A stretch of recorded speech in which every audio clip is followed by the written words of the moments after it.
समन्ता चक्रवालेषु अत्रा गच्छन्तु देवता धम्मं मुनिराजन्ते शृण्वन्तु सद्गुरुमुखदं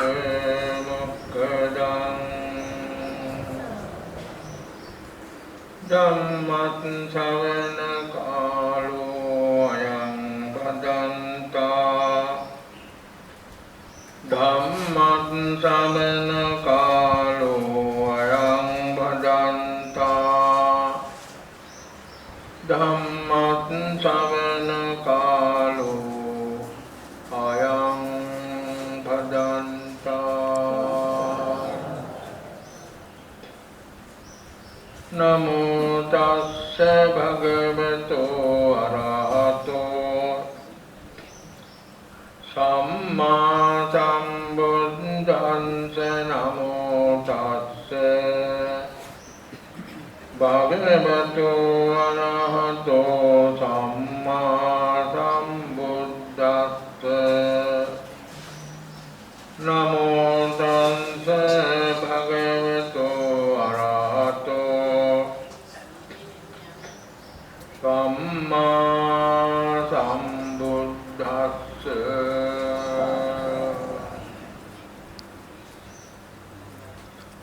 सब्बदा मे सुखं सेति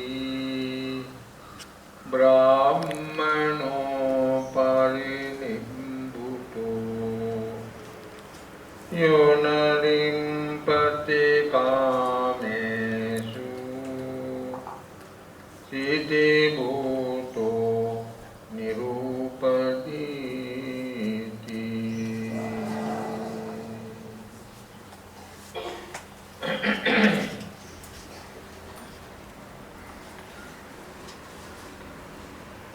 පින්වත්නි 2013 වර්ෂයේ අවසාන පොය දවස තමයි දෙසැම්බර් මාස. පුදුම පොය දවස. විශේෂයෙන් සංඝමිත්තා රහත් මෙහෙණින් වහන්සේගේ ගුණ සමරන ප්‍රධාන පොය දවසක් හැටියට තමයි සැලකෙන්නේ. අදත් ඉතින් සිරිත් පරිදි පැයක් විතර ධර්ම දේශනාව කිරීමට බලාපොරොත්තු වෙනවා. සඳහා මාතෘකා ගාථාවක් මේක අන්තර්ගත වෙන්නේ හත්තාලවක සූත්‍රය කියන එකට.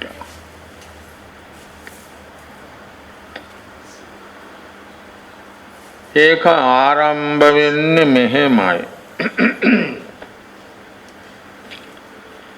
ඒකං සමයං භගවා ආලවියං විහෙරති ගෝමග්ගේ සින්සපාවනේ කියලා. එක් කාලයක භාග්‍යවත් බුදුරජාණන් වහන්සේ අලව් රටේ සින්සපාවනේ කියන්නේ ඇට්ටේරිය වනයේහි වැඩ වාසය කළා. ගෝමග්ගේ කියන්නේ මේ ගවයෙන් යන මාර්ගය. ගවයෙන් ගිය මාර්ගයක තමයි මේ වැඩ ඉන්නේ බුදුරජාණන් වහන්සේ. ඉස්සර කාලෙත් ඉතින් ඔය ගවයෙන් රැක බලා ගැනීම තිබුණානේ. බුද්ධ කාලෙත් තිබුණා.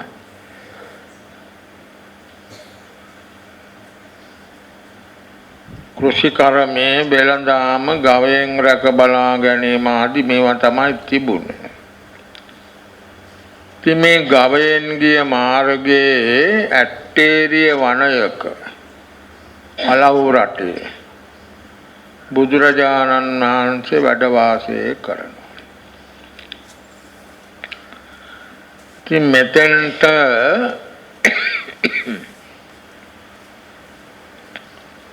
හත්තාලවක කුමාරයා පැමුණුණා. හත්තාලවක කියන්නේ ආලවක කියලා නම යෙදුනේ. හත්තාලවක කියන්නේ මේ අතින් අතට ගිය හින්දා. අර ආලවක යක්ෂයා দমনය කරන්න බුදුරජාණන් වහන්සේ වැඩියහම ඒ ආලවක යක්ෂයාගේ ගොදුර රාජකුමාරයෙක් ගෙනාවනේ. ඉතින් බුදුරජාණන් වහන්සේ ආලවක යක්ෂයා দমনය කළා ආර්ය ශ්‍රාවකෙක් සෝවාන් පුජ්‍යලයක් බවට පත් කළානේ. දැන් ඉතින් ඒව කරන්න බෑ. කොහොම වුණත් මේ Tamanට ගෙනාපු පූජාව පිළිගත්තා. පිළි අරගෙන දැන් මේක බුදුරජාණන් වහන්සේට පූජා කරන්නයි ඕනේ. ඉතින් කිව්වා මේ බුදුරජාණන් වහන්සේට පූජා කරනවා කියලා. බුදුරජාණන් වහන්සේ බාරගත්තේ නැහැ. රාජපුරුෂයෝ හිටියනේ රාජපුරුෂයන්ට බාර දුන්නා. දරුවා ලොකු මහත් කළා හිටන් මේ ශාසනයට ආපහු බාර දෙන්න කියලා ඒ අයට බාර දුන්නා. එයා තමයි මේ හත්තාලවක කියන්නේ. සතර සංග්‍රහ වස්තුවෙන් හැම දිනාටම සංග්‍රහ කරන බොහොම ප්‍රසිද්ධ කෙනෙක්. 500ක් පමණ යාගේ පිරිකර. ඉතින් බුදුරජාණන් වහන්සේ මේ ඇට්ටේරිය වනේ වැඩ වාසය කරනකොට මේ හත්තාලවක කුමාරයා තමන්ගේ පිරිසත් එක්ක මේ වනයට පැමුණුණා.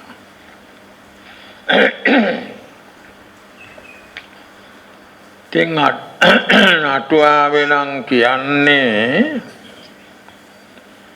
බුදුරජාණන් වහන්සේට බුද්ධ පූජා වලට වනමල් නෙලන්න මෙතෙන්ට ආවා කියලා. අත්තාලවක කුමාරයා. ඉතින් කොහොම හරි මෙතෙන්ට පැමුණුණා.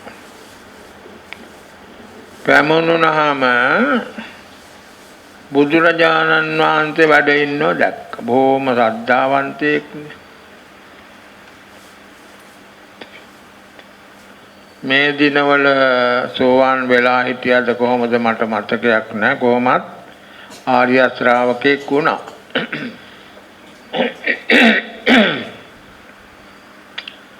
ඉතින් බුදුරජාණන් වහන්සේ වැඩ ඉන්නවා ළඟට ඇවිල්ලා වැඳලා කතා බස් කළා.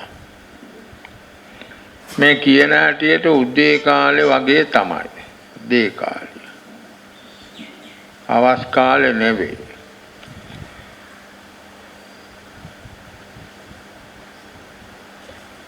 මේ හත්තාලවක කුමාරයා අහනවා බුදුරජාණන් වහන්සේගෙන් භාග්‍යවතුන් වහන්සේ සුවසේ සැතපුණාද කියලා. ඕකයි ආපු ප්‍රශ්න. ඉතින් බුදුරජාණන් වහන්සේ වදාලා කුමාරය මම බොහෝම සුවසේ සැතපුණා. සුවසේ සතපෙන අය ඉන්නවා නම් ඒ අතරින් ප්‍රධානිය මම තමයි. බොහෝම සුවසේ සැතපුණා. දැන් මෙතන සුවසේ සැතබීමට බාධක තියෙනවා. අන්න ඒව ගැන මේ හත්තාලවක කුමාරයා බුදුරජාණන් වහන්සේට වදාරනවා.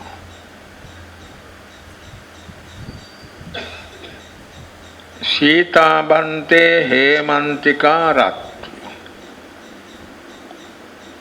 මේ හේමන්ත කාලයේ මේ කියන්නේ පෙබරවාරි මාසේ වගේ.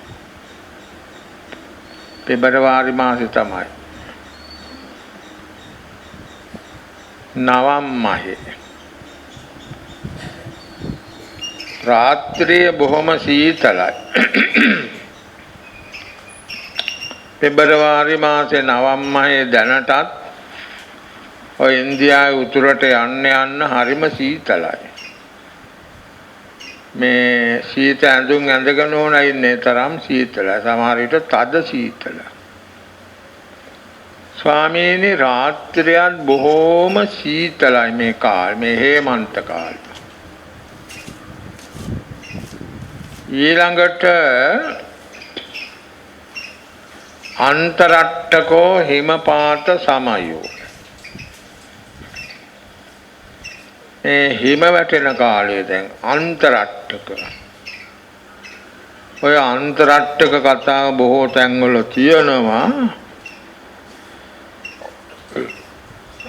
නවම් මහේ අන්තිම දවස් 4යි මැදින් මහේ මුල් දවස් 4යි. මේ දවස් 8ට කියනවා අන්තරට්ටකය කියලා. නවම් මහේ අන්තිම දවස් 4යි මැදින් මහේ මුල් දවස් 4යි අන්තරට්ටකය කියලා කියනවා. අන්තරට්ටකෝ මේ හිමපාත සමයෝ. හිම වැටෙන කාලය. මේ කියන්නේ පෙබරවාරි මාසෙ විතර හිම වැටෙන කාලය. ඔය කාලෙට ඉතින් ඩිංගක් උතුරට ගියහම ඉන්දියාවේ ශ්‍රීනගර කියන හරියට ගියහම හොඳට පේනවා හිම වැටෙනවා. හිම වැටෙන සමය දැන් මේ බුදුරජාණන් වහන්සේට කියනවා මේ හත්තාලවක කුමාරයා මේ සුවසේ සැතපීමට තියෙන බාධක එකක් තමයි මේ හේමන්ත කාලේ රාත්‍රියේ හරිම සීතලයි ස්වාමීනි. ඊළඟට දැන් මේ අන්තරට්ටකය කියන්නේ අර හිමපාත හිම වැටෙන කාලයයි. රාත්‍රියට හිම වැටෙනවා හරියට. ගෝකණ්ඨක හතා භූමිය. මේ භූමියත් හරීම රළුයි. ඒ මොකද ඒ ප්‍රදේශයේ මේ බොරළු පසක් නෙමෙයි තියෙන. ඉන්දියාවේ කොහොමද තියෙන බොරළු පසක් නෙවෙයිනේ. මැටි සහිත පසක්. ඉතින් වැහි කාලෙට ඕව ගවයින් ගෝමග්ග කිව්වේ ගවයින් යන පාර නෙමෙයි. ගවයින් යන පාරක් ළඟයි බුදුරජාණන් වහන්සේ වැඩ ඉන්නේ. ඉතින් අර මඩ සහිත කාලෙට ගවය යනවා මේ පාර දිගේ. ගියාම ඊට පස්සේ අවුවට ඒවා වේලෙනවා. වේලුනහම මේ බිම අඩිය තියන්න බෑ හරිම රළුයි කියද්ද ඇති වගේ. මේ ගෝකණ්ඨක හතා භූමිය කියන්නේ ඒකයි. රළුයි අඩිය තියලා යන්න බැරි තරම්. මේ වගේ ස්වාමීනි මේ පාරේ අඩිය තියන්නත් බෑ. ඊළඟට තනකෝ පන්න සත්තරෝ. බුදුරජාණන් වහන්සේ මේ ඇටේරිය වනයේට වැඩලා වැටිලා තිබිච්ච ස්වයං පතිත කොළ ටිකක් එකතු කළා. ඒක උඩ සංගල සිවුර එලලා එතන තමයි වැඩ හිටියේ. 아무තු ආසනයකුත් නැහැ. ඒකත් බොහොම තුනි. විරලානි රුක්කස්ස පත්තානි. මේ ගස්වල පත්‍රාත් බොහොම අඩුයි දැන්. මේ කියන්නේ පෙබරවාරි මාසේ වෙනකොට ඒ රටෙත් ඉතින් ওই ගස්වල කොළ සේරම හැලෙනවා. නවම් මහ වෙනකොට සේරම කොළ හැලෙනවානේ. හැලිලා දලු දාන්න පටන් ගන්නවා. ඒකත් එහෙමයි. සීතාබන්තේ කාෂායානි වත්තානි. ස්වාමීනි මේ සිවුරුත් බොහොම සීතල වෙනවා මේ රාත්‍රියට. සීතල රාත්‍රියට. වේරම්බ වාතෝ වාති. වේරම්බ වාතේ හමනවා. වේරම්බ වාතය කියන්නේ මේ හතර දිශාවෙන් හමන වාතයට කියන නමක් තමයි. එක දිශාවකින් දෙදිශාවකින් තුන් දිශාවකින් හැමුවට වේරම්බ වාතය කියන්නේ. හතර දිශාවෙන් හැමුවාම තමයි වේරම්බ වාතය කියන්නේ. වේරම්බ වාතයත් හමනවා. ඉතින් ඒ වුණාට භාග්‍යවතුන් වහන්සේ වදාරනවා සුවසේ සැතපුණා කියලා. කොහොමද සුවසේ සැතපුණේ? මේ කුමාරයා අහනවා. ඔය සුවසේ සැතමීම තියෙන බාධක තමයි කිව්වේ. ඔය කියාපු කාරණාට. ඉතින් බුදුරජාණන් වහන්සේ වදාරනවා බොහොම සුවසේ සැතපුණා කියලා. කොහොමද සුවසේ සැතපුණේ කියලා ආයි ප්‍රශ්න කරනවා.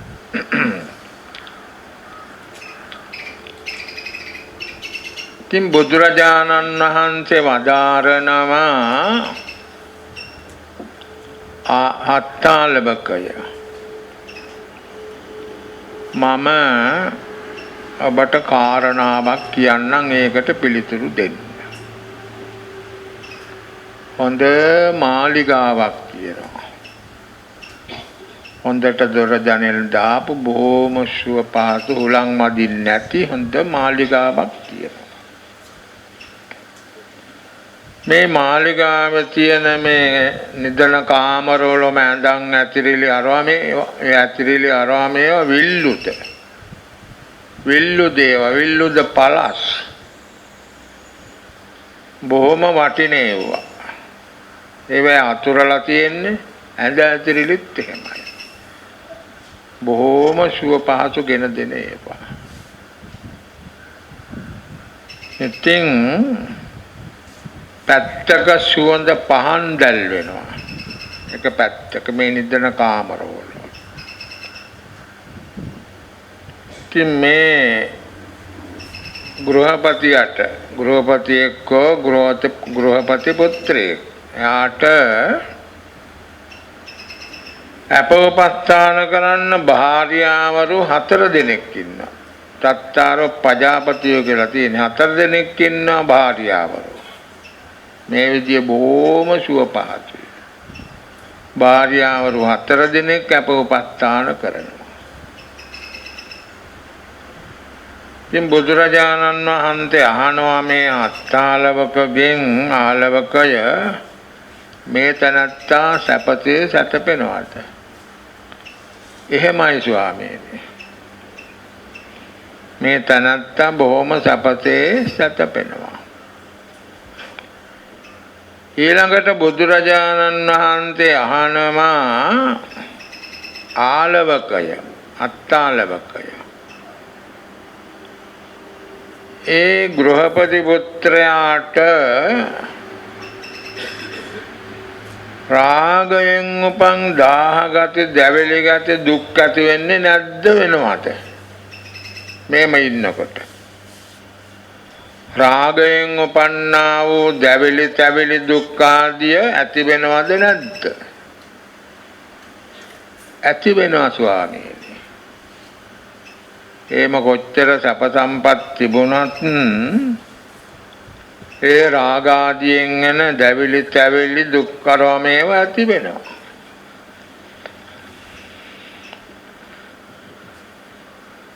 ඉතින් සෝ රාගෝ තථාගතස්ස පහිනෝ තථාගතයන්ට රාගය ප්‍රහීන වෙලයි තියෙන්නේ. තන රාග ද්වේෂ මෝහ කියන තුන ගැනම දේශනා කළා. උච්චින්න මූලෝ එය මුලින්ම උදුරලා දාලා තියෙන ආයි කොහොමටවත් මතුවලා එන්නේ නැහැ. මුලින්ම උදුරලා උච්චින්න මුළු. තාලා වත්තු කතෝ පදපේලිය බොහෝ තැන්වල තියෙනවා. තාලා වත්තු කතෝ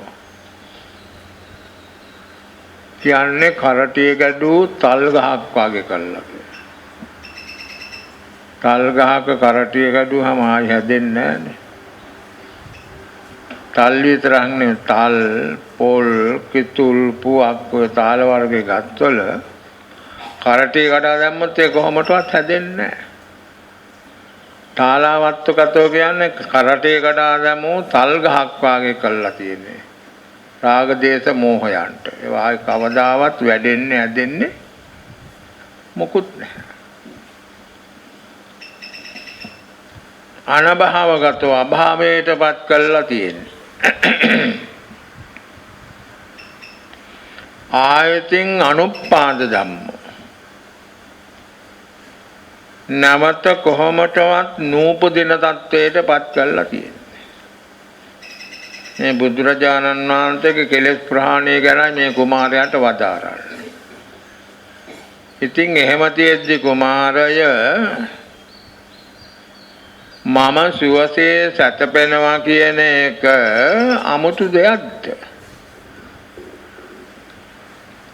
මට බොහෝම සුවසේ සැතපෙන්න පුළුවන්. මම කියාපු රාග දේශ මොහ කියන මේ අකුසල මූලයන් සේරම ප්‍රහාණය කළා මුලින් උදුරලා දාලා තියෙන්නේ. ඒ නිසා මට බොහොම හොඳට සැපසේ සැතපෙන්න පුළුවන් කියලා ඔය බුදුරජාණන් වහන්සේ මේ අත්තාලවක කුමාරයාට වදාරනවා. වදාරලා ඊළඟට මේ කාරණයම ගාථා දෙකකින් දේශනා කරනවා. ඒක තමයි වඩාත් වැදගත් කාරණා ටික තියෙන්නේ.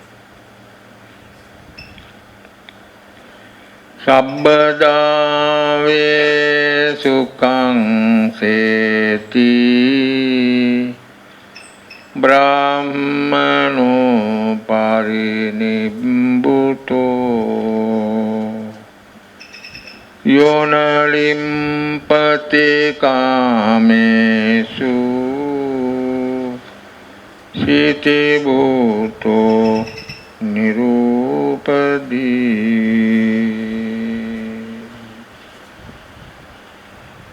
මේ පදපේලියෙන් අපිට වටිනා අර්ථ රාශියක් ලැබෙනවා. යෝන ලිම්පති කාමේසු යමේ කාමයන්හි ඇලෙන්නේ නැතිනම්. කාමයන් කියනකොට නිතර කියවෙනවනේ. මොනවාද? රූප කාමය, සද්ද කාමය, ගන්ධ කාමය, රස කාමය, පොට්ටබ්බ කාමය. ඔය පහනේ. ඔයාට කියනවා කාම වස්තු කියලා. වස්තු කාම කියලාත් කියන දෙපැත්තම කියනවා. කාම වස්තු, වස්තු කාම. දෙකම හරියි. ඉතින් ඔය කාමයන්හි ඇලෙන්නේ මොනවයින්ද?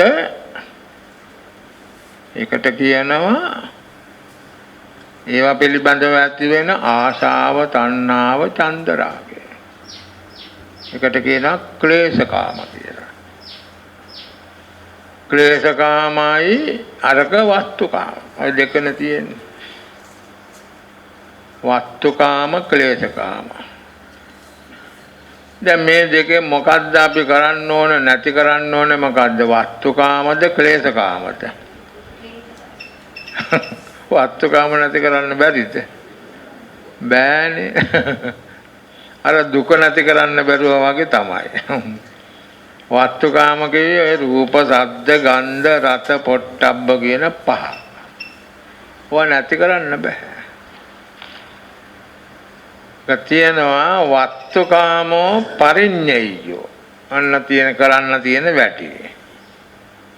ඒ රූප ශබ්ද ගන්ධ රස පොට්ටබ්බ කියන පරිඤ්ඤය කියන්නේ පිරිසිඳ දැනගන්න ඕන.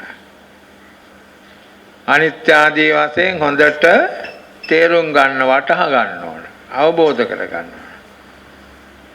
නැතුව ඒවා ප්‍රහාණය කරන්නේ වනේ මේ කාම වස්තු. ඉතින් මේ කියනවා නේද ඔය කාමයන් ප්‍රහාණය කරනවා කියලා. එහෙම කතාවක් කියනවා නේද? බෑ බෑ. කාමයන් ප්‍රහාණය කරන්න බෑ. ඒ නිකන් කියන කතාවක් තමයි. නිකමට කියන කතාවක්. කාමයන් ප්‍රහාණය කරන්න බෑ. කාමයන් පිරිසිඳ දැනගන්න ඕන. අනිත්‍ය ආදී වශයෙන් අවබෝධ කරගන්න තේරුම් ගන්න ඕන. කිලේශ කාමෝ පහතප්පෝ. ක්ලේශ කාමයේ තමයි ප්‍රහාණය කරන්න තියෙන්නේ. ඒකට අපි ප්‍රහාණය කරන්න තියෙන්නේ අරවා පිළිබඳව තිබෙන ආසාව, තණ්හාව, චන්දරාගය කියන්නේ කැමැත්ත. ඕවා තමයි ප්‍රහාණය කරන්නේ. අතෝ කාමයන් නැති කරන්න බෑ. නතේ කාමා යානි චිත්‍රානි ලෝකේ. මේ ලෝකේ තියෙන හරියට විසිතුරු දේවල්. ඒවට කාමයන් කියන්න බෑ. සංකප්පරාගෝ පුරිසස්ත කාමේ. සත්‍යයට කාමේ නම් අරවා පිළිබඳව තිබෙන සංකල්පනාවයි. චිත්තන්ති චිත්‍රානි තතේව ලෝකේ. ඔය විසිතුරු දේවල් හැමදාම ලෝකේ පවතිනවා. අතෙත්ත දීරා පජහන්ති චන්දා. ඥානවන්තයෝ ඒවා පිළිබඳව තිබෙන ආසාව, චන්දරාගය කියන එක ප්‍රහාණය කරනවා. කොට මෙතනම දාරන්නේ යෝන ලිම්පති කාමේසු. යමෙක් මේ කාමයන්හි අර කියාපු වස්තු කාමයන්හි ක්ලේශ කාමයෙන් ඇලෙන්නේ නැතිනම්. මේ කියන්නේ බුදුරජාණන් වහන්සේ ගැනමයි පදවලින්. පිට කෙනෙක් නෙවෙයි. යෝන ලිම්පති කාමේසු සීති භූතෝ. සිහිල් භාවයට පත් වුණාට දැන් ඔය කාමරාග ආදී නිසා දැවෙනවා, තැවෙනවා. ඒව නැති කළාම ඉතින් හොඳට සිහිල් භාවයට පත් වෙනවා. සීති භූතෝ කියන්නේ ඒකයි. සීති භූතෝ. හොඳට සිහිල් භාවයට පත් වෙනවා. නිරූපදී. උපදීංගෙන් වෙන් වුණාට. උපදී. උපදී කියන වචනේ අහලා තියෙනව නේද? උපදී. උපදී තියෙනවා හතරක්. එකක් තමයි ඛණ්ඩූපති. දෙවෙනි එක කිලේශූපති. තුන්වෙනි එක අபிසංඛාරූපති. හතරවෙනි එක පංචකාම ගුණූපති කියලා හතරක් තියෙනවා. උපදී. ඒ උපදී කියන වචනේ හැමතැනම වගේ තියෙනවා. ඕවා තමයි මේ සැප දුක් ආදී පිහිටන්නේ නිසා උපදී කියන්නේ. පංචක මේ ඛණ්ඩූපදී කියලා කියන්නේ රූප, වේදනා, සංඥා, සංස්කාර, විඥාන පහයි. ඔය පහට කියනවා ඛණ්ඩූපදී. ඔය පහ නිසා තමයි සැප දුක් පිහිටන්නේ. කිලේශ උපදී කියන්නේ රාග ආදී කෙලෙස්. අபிසංකාර උපදී කියන්නේ කුසල අකුසල කර්ම. පංචකාම ගුණූපදී කියන්නේ අර කලින් කියාපු එකමයි. පංචකාම උපදී හතරක් තියෙනවා. ඉතින් නිරූපදී කියන්නේ ඔක්කොගෙම වෙන් වෙලා. කවුද මේ බුදුරජාණන් වහන්සේ ගැනම තමයි ඔය කියන්නේ. කවුරු හරි වෙන් වුණා නම් ඒත් ඒක තමයි. යම් කෙනෙක් කියලා වදාලට ඒකෙන් අදහස් කරන්නේ භාග්‍යවතුන් වහන්සේ. ඒ නිරූපදී බවට පත් වෙලා. එතකොට මේ පංචකාමයන් පිළිබඳව, වස්තුකාමයන් පිළිබඳව, ක්ලේශකාමයෙන් ඇලෙන්නේ බැඳෙන්නේ නැතිනම් කාමයන් දුරු කිරීමෙන් හිත හොඳට සිහිල් බවට පත් වෙලා නම් ඔය උපදීන්ගෙන් මිදිලා නම් සබ්බදාවේ සුඛං සේති බ්‍රාහ්මනෝ පරිනිබ්බුතු. නිවීමට ගිය බ්‍රාහ්මණයා හැමදාම සුවසේ සැතපෙනවා. නිවීමට යනවා. පරිනිර්වාණය පරිනිර්වාණ කීයක් තියෙනවද? පරිනිර්වාණ දෙකක් තියෙනවා. එකක් තමයි උපාදිතේස පරිනිර්වාණය කියලා. අනික තමයි අනුපාදිශේෂ පරිනිර්වාණ. තියෙනවානේ පරිනිර්වාණ ධාතු දෙකක්. උපාදිශේෂ පරිනිර්වාණය කියන්නේ අතීත කර්ම බලයෙන් හටගත්ත පංච ස්කන්ධයේ තිබෙද්දී කෙලස් පමණක් ප්‍රහාණය කරනවා. කෙලස් ඔක්කොම ප්‍රහාණය කරලා දැන් තියෙනවා. හැබැයි පංචස්කන්ධය තියෙනවා. ඒ අතීත කර්ම බලයෙන් හටගත්ත එක. ඒක තියෙනවා. ඒකට කියනවා උපාදිශේෂ පරිනිර්වාණය. කෙලස් විතරක් නැති කරනවා. පංච උපාදානස්කන්ධයක් නැහැනේ රහතුන් වහන්සේලාට පංචස්කන්ධය. පංචස්කන්ධය තියෙනවා කෙලස් නැති කරනවා. ඉතින් උන්වහන්සේලාට හරි පිළිකුලයි මේක. හරිම පිළිකුලයි මේ රහත් වුණාට පස්සේ කෙලස් නැසුවට පස්සේ මේක පරිහරණය කරනවා කියන එක. ඒ වුණාට මේ සියදිවි හානි කරගන්නවද නැහැනේ. නෑ එහෙම වෙන්නේ නැහැ. එහෙම වෙන්නේ නැහැ. ඔය සරියුත් සාන්තුරු අදාරලා තියෙනවා මේ ආයොන්ත නාබිනන්දාමි මරණං නාබිදණ්ඩාමි ජීවිතං ආයොන්ත පටිකංකාමි බත්තකෝ මේ නිබ්බිසෝ බත්තකෝ යතා කියලා. මේ මැරෙන්න කැමතිත් නැහැ. එහෙම කැමැත්තක් නැහැ. ජීවත් වෙන්න කැමැත්තකුත් නැහැ. දෙකම නැහැ. රහත් වුණාන් පස්සේ මැරෙන්න කැමැත්තකුත් නැහැ. ජීවත් වෙන්න කැමැත්තකුත් නැහැ. ආවිෂය පමණක් බලාපොරොත්තුෙන් ඉන්නවා. නිබ්බිසම් බතකෝ යතර මේ අසුචි කඳ අරන් යන තැනත්තා එයාගේ වැටුප කුලිය තමයි බලාපොරොත්තු වෙන්නේ. එයා අසුචි කඳට ආස කරනවද නැහනේ. ඒක බොහොම පිළිකුලයි. අසුචි කඳ බොහොම පිළිකුල. දැන් නම් ඉතින් කත් නැහැ වෙන වෙන ක්‍රම තියෙනවා. ඒ කාලේ තිබුණානේ අසුචි කඳ ඒවා අදිනාය. අසුචි කඳ අරන් යන්නේ සතුටකින් මේක බොහොම පිළිකුලයි. නමුත් එයා ගෙනියනවා පඩිය ගන්න. ඒ වගේ ආවිෂය බලාපොරොත්තු මේ අසුචි කඳක් වැනි පංචස්කන්ධේ පවත්වාගෙන යනවා. ඉතින් ආවිෂය බලාපොරොත්තු එහෙමයි. ඉතින් ඒ නිවීමටපත් වෙනවා කියන්නේ දැන් එකක් නේ කිව්වේ. කෙලස් පමණක් නැති කිරීමෙන් නිවීමටපත් වෙනවා. ඒකට කියනවා උපාදිශේෂ පරිනිර්වාණය. කියන්නේ පංචස්කන්ධේ තියෙනවා. අනික අනුපාදිශේෂ පරිනිර්වාණය මොකද්ද? කෙලස් නැති කරලා තියෙන්නේ ආවිෂය වරලා අපි මැරෙනවා කියන්නේ නැහැනේ පිරිනිවන් පානවා. ඒකට කියනවා අනුපාදිශේෂ පරිනිර්වාණය කියලා. ඉතින් මෙතන අදහස් කරන්නේ උපාදිශේෂ පරිනිර්වාණය. බුදුහාඳුරු ජීවතුන් අතර ඉන්නවනේ. ඊටසේරම කෙලෙස් වලින් සංසිඳිලා නිවීමට ගිහිල්ලා.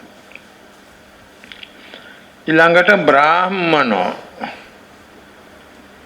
බ්‍රාහ්මන කියන්නේ බ්‍රාහ්මන වංශයටත් බ්‍රාහ්මන කියනවා. මේ කියන්නේ මේකක් නෙමෙයි. බාහිත පාපෝති බ්‍රාහ්මනෝ. කෙලෙස් බැහැර කළ නිසා බුදුරජාණන් වහන්සේට කියනවා බ්‍රාහ්මණ කියලා. කෙලෙස් බැහැර කළා. රහතුන් වහන්සේලාටත් කියනවා බ්‍රාහ්මණ කියලා. කෙලෙස් බැහැර කළා. හැබැයි ඉතින් වෙනසක් තියෙනවා. මොකද්ද මේ වෙනස? බුදුරජාණන් වහන්සේ සවාසනා කිලේශ ප්‍රහාණය කියලා තියෙනවනේ, අහලා තියෙනවද? වාසනා සහිතව කෙලස් නැති කළා කියලා. ඔය වාසනා කියන එකේ වෙන වෙන තේරුම් නාද කියනවා. නමුත් ඔයගේ තේරුම තමයි පෙර පුරුද්ද. වාසනා කියන්නේ පෙර පුරුද්ද. ඉතින් බුදුරජාණන් වහන්සේ කෙලෙස් පෙර පුරුදුත් එක්කම නැති කරනවා. අනික් කාට ඒක කරන්න බෑ. අර කවුද හිටියේ පිළින්දි වච්චාතුරු වසලවාදයෙන් කතා කරන අහලා තියෙනව නේද? වසලයා කියලා කතා කරන්නේ. අති දීර්ඝ කාලයක් මේ බ්‍රාහ්මණ කුලේ ඉපදිලා රහත් වෙලා කෙලස් නැසලා, නමුත් අර ගතිය තියෙනවා. දැන් අපි ඇඳුම් එහෙම හොඳට සෝඩ සබන් දාලා හොදලා අල්මාරියක දාලා තිබ්බාම ඒක කුණු නැහැ. නමුත් අර සෝඩ සබන් වල උෂ්ණය තියෙනවානේ, අන්න ඒ වගේ තමයි. කෙලස් ගතිය තියෙනවා. ගාම්පති කියන රහතන් වහන්සේ විවේක ගන්න වඩින්නේ තවතිසාවේ සේරිස්තක කියන විමානයකට. මොකද ඉස්සර හිටපු තැන අතර පුරුද්දට. සමහර භික්ෂුණීන් වහන්සේලා ගෙවල් වල ගිහින් ඔය කතා කර කර ඉඳලා එනවා පරණ පුරුද්දට. හරි කැමතිනේ කතා කර කර ඉන්න නේද? පරණ පුරුද්ද. හැබැයි මේ වල්පල් සම්පප්පලාප නෙමෙයි. යහපත් දේවල් ඉතින් කතා කර කර ඉඳලා රහත් වෙලානේ. පරණ පුරුද්දට. කෙලෙස් පුරුදු කියන්නේ ඒව තමයි. ඉතින් බුදුරජාණන් වහන්සේට එව්වත් නැහැ. ඒක කොම ප්‍රහාණය කරනවා. එතකොට දැන් ඔය ගාථාවේ තේරුම ගත්තාම යම් කෙනෙක් පංචකාමයන්හි ඇලීමක් නැද්ද?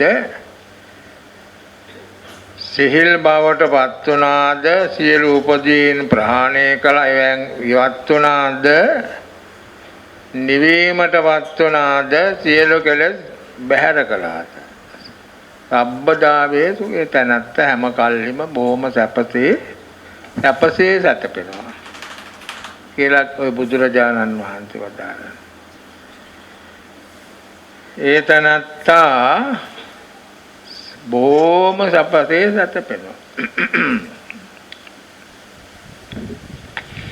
ඊළඟට තව ගාථාවක් තියෙනවා.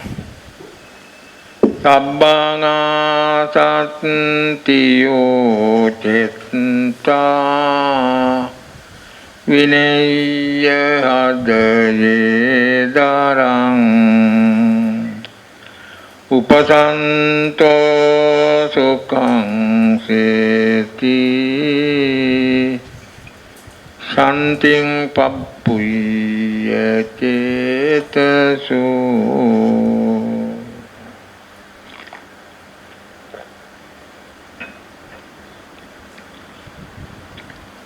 සියලු තණ්හාවන් නැති කරලා ඒ වගේම විනය්‍ය හදවත තියෙන තේරම දැවිලි තැවිලිත් නැති කරලා ප්‍රශාන්ත බවට පත් වුණු තැනැත්තා බොහොම සැපසේ සැතපෙනවා. සාන්තිම් පප්පුය චේතසෝ සිතින් නිවනට සැනසෙල්ලට පැමිණෙනවා. සබ්බා ආසත්තියෝ චිත්ත ආසත්‍ය කියන්නේ තණ්හාවට. තණ්හාවට ආසත්‍ය කියන්නේ ඕක වැඩෙන එකන්නේ. හරියට වැඩෙන එක. එකක් දුන්නට හම්බ වෙන්නේ දෙකක් බලාපොරොත්තු. දෙකකින් සතුටු වෙන්නේ හතරක් බලාපොරොත්තු. හතරක් ගෙන් සතුටු වෙන්නේ 8ක් බොහොම වැඩෙන එකක් මේ තණ්හාව. ආසත්‍ය කියන්නේ ඒකයි. තණ්හාව.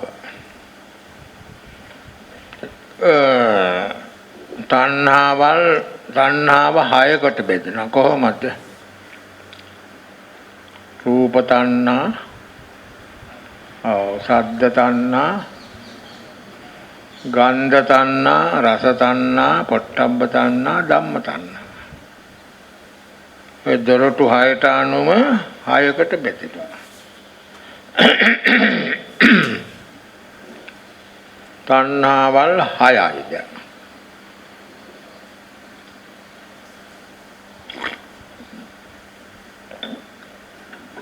ඒක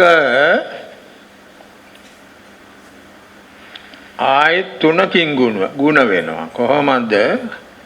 කාම තණ්හා, භව තණ්හා, විභව තණ්හා. තියෙනවානේ තණ්හා 3ක්. ඒකට 3ෙන් ගුණ වුණාම කීයක් වෙනවද? 3 අරක්කයි 18යි.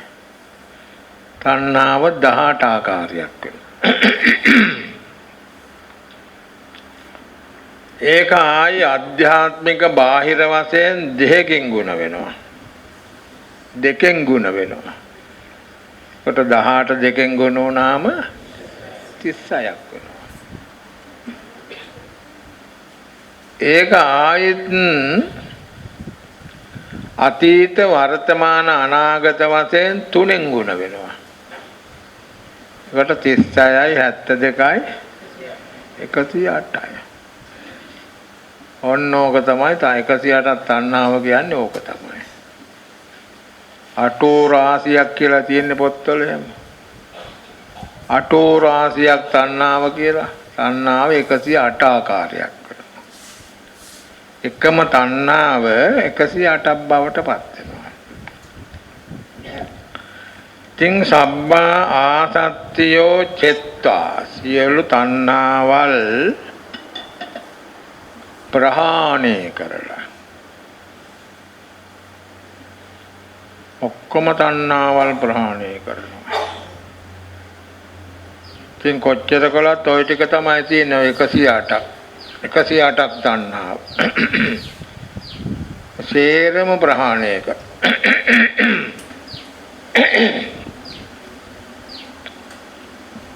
සබ්බා ආසත්තියෝ චෙත්තා විනය්‍ය හදයේ දරං. අදවතේ තියෙන දරත සංසිඳවල. දැන් කාය දරත කියලා තියෙනවනේ. කායේ ඇති වෙනවනේ අමාරුකම්, රිදුම්, කැක්කුම්, අනම්මනම් අරවා මේවා. ඒවට කියනවා කාය දරත. හිතේ ඇති වෙනවනේ අමාරුකම්, හිතට වේදනයි, අමාරුයි, කැළඹෙනවා, දුවනවා, පනිනවා. ඒවට කියනවා චිත්ත දරත කියලා. ඉතින් මෙතන අදහස් කරන්නේ චිත්ත දරත කියන ඒවා. විනය්‍ය හදයේ දරං.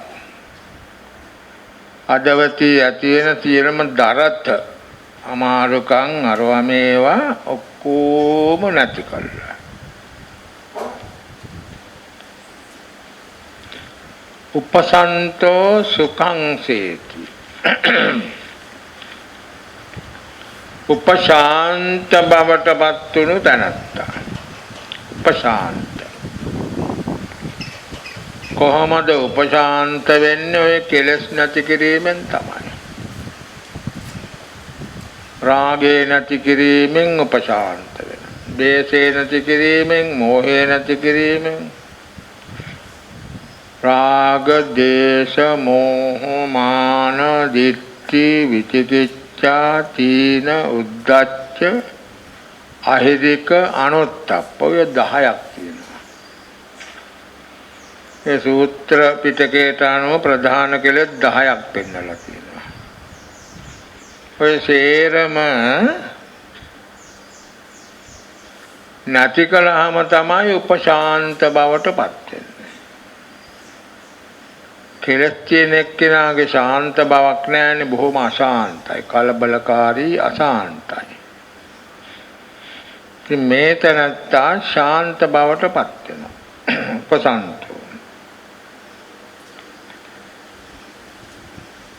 ඒ ශාන්ත බවට පත්තුණු තැනැත්තා සුඛං සේති.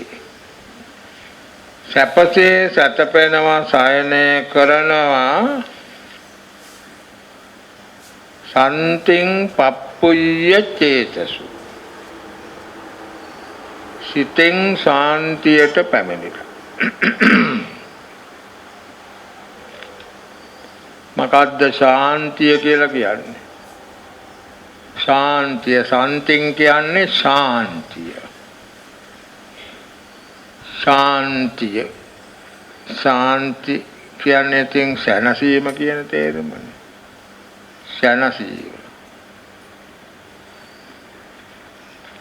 ඕක තියෙනවා තදංග ශාන්තිය කියලා එකක්. ඔය දම් පහන් දෙනකොට බණ භාවනා කරනකොට හිතට හොඳ සැනසෙල්ලක්. දැන් මේ පින්වතුන් ගෙවල් දොරවල් අත්හැරලා එමෙදිරි පාන්දර ඉඳලාම මේවට යෙදිලා නිකන් බාහිර මොකොත් කරදරයක් නැහැ, සාන්තයි. තදංග ශාන්තිය කියන්නේ ඕක තමයි. කුසල් බලයෙන්, භාවනා බලයෙන්, සීල බලයෙන් තමන්ගේ හිතට හොඳට සැනසෙල්ලගෙන දෙනවා. ඒක తాවකාලිකයි. තදංග ශාන්තිය. තව තියෙනවා විස්කම්බන ශාන්තිය කියලා. සමාධි ධ්‍යාන උපදවා ගත්තාම ධ්‍යානයකට සමවැදුනාම කෙලෙස් එන්නේ නැහැ. කොහොම ශාන්තිය සැනසෙල්ල. බොහෝම හොඳ සැනසෙල්ලක් තමයි. ඉතින් ඕවට මේ ඇලෙන්නේ ඒකනේ. සමහරු සමාධියට ඇලෙනවා. මොකද මේක තියෙන සැනසෙල්ලට. කිසි කරදරයක් නැහැනේ. හොඳට සමාධිය දියුණු කරගත්තාම ඒ සමාධි අරමුණේ ඔහේ ඉන්නවා. කිසිම කරදරයක් නැහැ. බොහෝම සුවදායකයි. ඉතාමත්ම සුවදායකයි. ඒකට කියනවා විස්කම්බන ශාන්තිය කියලා. හැබැයි ඉතින් ඒ දෙකම తాවකාලිකයි. දැන් පාන්දර ඉඳලා සිල් අරගෙන බණ භාවනා කරලා ඉතින් මොකුත් නැහැ, හිතට කරදරයක් නැහැ නේද? හිතට මොකුත් මොනවත් නැහැ. දැන් ගෙදර ගියාම ඕක ඉවර වෙනවා. ගෙදර ගියාම ඕක ඉවර වෙනවා. ඕකනේ වැඩි. අර වැඩේ මේ වැඩේ අරවා මෙයා එනවනේ. එතකොට මේ සාන්තිය අඩු වෙලා යනවා. විස්කම්ම සමුච්ඡේද සාන්තිය කියන්නේ සම්පූර්ණයෙන්ම කෙලෙස් මාර්ග ඥානයකින් නැති කරනවා, ප්‍රහාණය කරනවා. ඒකට කියනවා සමුච්ඡේද සාන්තිය කියලා. දැන් මෙතන අදහස් කරන්නේ සමුච්ඡේද සාන්තිය තමයි. බුදුරජාණන් වහන්සේ ගැනනේ කියන්නේ. සන්තිං ශාන්තියට පැමිණ සන්තිං පප්පුය්‍ය චේතසු. සිතින් ශාන්තියට පැමිණිලා. සිතින් ශාන්තියට පැමිණිලා පසන්තෝ සුඛං සේති සන්තිං පප්පුය්‍ය චේතසු. උපශාන්ත වූ තනත්තා සිතින් ශාන්තියට පැමිණිලා බොහෝම සැපසේ වාසය කරනවා කියලායි බුදුරජාණන් වහන්සේ වදාළේ. මේ හත්තාලවක කුමාරයාට බොහෝම සැපසේ වාසය කරනවා. තාමත්ම සැපසේ වාසය කරනවා. ඒ තමන් වහන්සේ ගැනමයි මේ වදාළේ. කවුරුවක් ගැන නෙමෙයි. ඉතින් රාතුන් වහන්සේ කෙනෙක් වුණත් ඔහොම තමයි. මේ බුදුරජාණන් වහන්සේ ගැනම තමයි මෙතන කියවෙන්නේ. ඉතින් අර හත්තාලවක කුමාරයා ඇහුවානේ කොහොමද සැතපුණාද කියලා සැපසේ.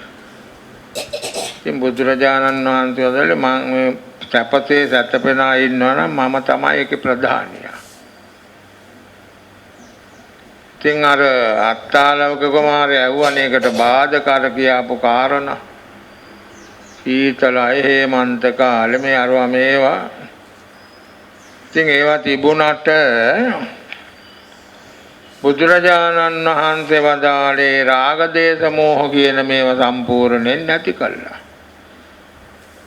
ඒ නිසා භාග්‍යවතුන් වහන්සේට සැපසේ සැතපෙන්න පුළුවන් කියලා. ඕක තමයි ඔය හත්තාලවක සූත්‍රය කියන්නේ. හත්තාලවක කුමාරයා ආපු ප්‍රශ්න වලට භාග්‍යවතුන් වහන්සේ පිළිතුරු දීපු ඔය ගාථාවලනොත් ඔක්කොගෙම කියවෙන්නේ. මේක ඉතින් සමත්යක් වශයෙන් ගත්තාම ඔය රාග ආදී කෙලෙස් නැති කළාම අඩු කළාම බොහෝම සැපසේ ඉන්න පුළුවන් සැතපෙන්න පුළුවන් කියන එක තමයි ඒකෙන් බුදුරජාණන් වහන්සේ වදාරන්නේ. බොහොම සුවසේ ඉන්න පුළුවන්. කොච්චර වස්තු සම්පත් තිබුණත් ගෘහපති වෘත්තේකෝ ගෘහපතියෙක්කෝ කොයිතරම් සැප සම්පත් මාලිගායතු හිටියත් ඒ බිරින්දාවල කීප දෙනෙක් කැපෝපස්ථාන කළත් ඒ අයට රාග දේශ මොහ කියන මේවෙන් දැවිලි තැවිලි ඇති වෙනවා. ඒව ඇති වෙනවා. ඉතින් බුදුරජාණන් වහන්සේට ඒවා කිසිවක් ඔක්කොම ඒවා නැත්තට නැති කළා කියලා භාග්‍යවතුන් වහන්සේ වදාරන්නේ. බොහෝම සුවසේ සැතපෙන්න පුළුවන් කියලා. දැන් මේ සාමාන්‍යයට උනත් ඔය අනම්මනම් බාහිර දේවල් ගැන හිතන්නේ නැතුව නිදාගත්තාම බොහොම හොඳට සැපසේ සැතපෙන්න පුළුවන්. භාවනාවකින් නිදා ගන්න ඕන. නින්ද යනකම් භාවනා කර ඉන්න ඕන. එතකොට Taman දන්නේ නැහැ නින්ද ගියාද කියලා. මම ඉන්නකොටම නින්ද යනවා. කාට හරි කියන්න පුළුවන් ද නින්ද ගිය වෙලාව බෑ නේද? ඇහැරිච්ච වෙලාව. ඔව් ඒක නම් ඕන කෙනෙකුට කියන්න පුළුවන්. නින්ද ගිය වෙලාවක් කාටවත් කියන්න බෑ. ඇහැරිච්ච වෙලාව කියන්න පුළුවන්. ඉතින් ඔහොම භාවනා කර ඉන්නකොට දන්නේම නෑ එහෙමෝම නින්ද යනවා. ඒකට භාවනාවෙන්ම නින්ද යනවා, ඇහැරෙනකොටත් භාවනාවෙන්ම ඇහැරෙනවා. ඒ භාවනා මානසිකාරයෙන්ම ඇහැරෙනවා. හොඳට සුවසේ සැතපෙන්න පුළුවන්. හැබැයි සමහරුන්ට තියෙනවා මේ ශරීර ගති අපිට නම් ඒවා හිතා ගන්න බෑ මොනවද කියලා. වෛද්‍යවරු හරි බලන්න ඕන. මේ භාවනා කළා සමහරුන්ට රැට හීන පේනවා, හීනෙන් බය වෙනවා. එහෙම එකක් තියෙනවා කලාතුරකින් කෙනෙකුට. අර ස්වාමීන් වහන්සේ නමක් හිටියා. උන්වහන්සේ හොඳට භාවනා කරන කෙනෙක්. හරි සංවර. ඒ පරණාය නම් දන්නවත් ඇත්තේ ගොඩගම පඤ්ඤාසාර කියලා. උන්වහන්සේ භාවනා කළා කඳුබඩ හොඳට භාවනා පන්ති පවත්වනවා. ඒ කටයුතු තමයි කරන්නේ. ඒනාට සැතපුණාම රාත්‍රියට සීනෙන් කෑ ගන්නවා. ඉතින් අපට පුදුමයි මේක. මොකද කියලා. ඒක මේ භාවනාවේ වැරද්දක් නෙමෙයි. තමන්ගේ ශරීරයේ තියෙන මොකක් හරි දෝෂයක් වෙන්න පුළුවන්. උන්වහන්සේ බොහොම හොඳ සීලාචාර සම්පන්න, ඊ타ම සංවර, ඊ타මත්ම සංවර හොඳ ස්වාමීන් වහන්සේ නමක් භාවනා කියා දෙන. නමුත් උන්වහන්සේට සැතපුණාම සමහර දාට හීනෙන් කෑ ගන්නවා. උන්වහන්සේම කියනවා අනේ මම දන්නේ ආයස්මතුනි මම මේ බණ භාවනාත් කරන ඕන තරම් මෙහෙම වෙනවා කියලා. මොකක් හරි ශාරීරික දෝෂයක් එහෙම වෙන්න පුළුවන්. ඉතින් ඔය විදිහට මේ හත්තාලෝක කුමාරයාට බුදුරජාණන් වහන්සේ වදාලා එතෙන්දී ධර්මාබෝධයක් වෙච්ච බවක් සඳහන් වෙන්නේ නැහැ. කොහොම වුණත් මේ කුමාරයා පසුව සෝවාන් වුණා. කුමාරි සෝවාන් වුණා. සෝවාන් වෙලා තව්තිසා දෙව්ලොව උපන්නා. ඉපදිලා වරින් වර එනවා බුදුරජාණන් වහන්සේ දකින්නත් රාත්‍රියට. එයාට ඇහිලා දැකලා කතා කරලා වැඳලා හැම යනවා. මේ දවසක් බුදුරජාණන් වහන්සේ දකින්න ඇවිල්ලා සවැත් නුවරදී මෙයාට ඉන්න බෑ. දැන් ওই වෙන්දර පිටක් බීමට දැම්මම නිකම් දී වෙලා පහත් වෙලා යන්නේ. අන්න ඒ වගේ ශරීරෙ වෙනවා. ඉතින් බුදුරජාණන් වහන්සේ වදාළ ආලෝකය ඕලාරික ශරීරයක් මවා ගන්න කියලා උපදෙස් දුන්නා. ඔය දිව්‍ය ආත්ම භාවයෙන් දෙවියන්ට මෙහෙ ඇවිල්ලා ඉන්න බෑ. නිකන් අපි මොනවා හරි වෙන්දර පිටක් තිබ්බහම ගලාගෙන යන්නේ. අන්න ඒ වගේ සියුම් ශරීරය. ඉතින් බුදුරජාණන් වහන්සේ එහෙම වදාළාම හත්තාලවක දැන් මේ දෙවියෙක් ගොරෝසු ආත්ම භාවයක් මවා ගත්තා මේක නැතුව ගියා. ඒ අනික් දෙවියෝනත් එහෙමයි. ඇහිල්ලා හිටන් බුදුරජාණන් වහන්සේට වැඳලා එතෙන්ට එන්නේ ගොරෝසු ආත්ම භාවයක් මවාගෙන තමයි.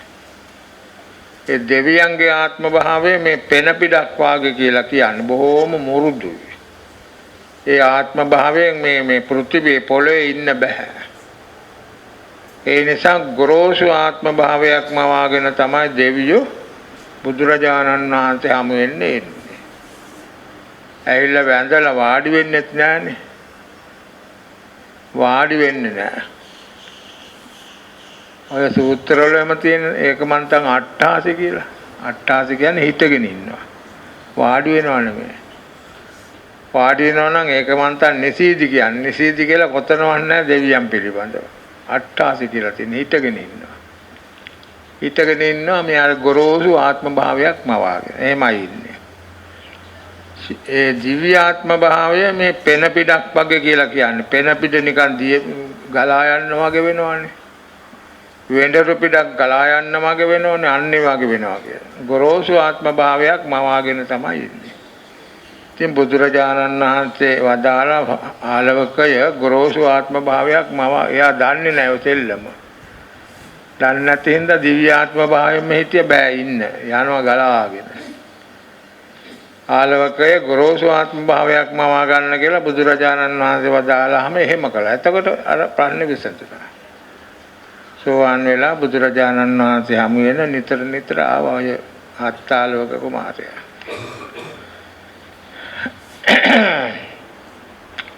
දැන් ඉතින් කාලයත් අවසන් වුණා. අදත් ඉතින් මේ වර්ෂයේ අවසාන පොය දවසේ හැමදෙනාම ඇවිල්ලා ඊටාම ශ්‍රද්ධා ගෞරවයෙන් කටයුතු කළා. කොටසක් ඊයේ ඉඳලා මේ හක්මනේ ඉඳලත් මේ 50 ගාණක් ආව ලොකු බස් එකක් අරගෙන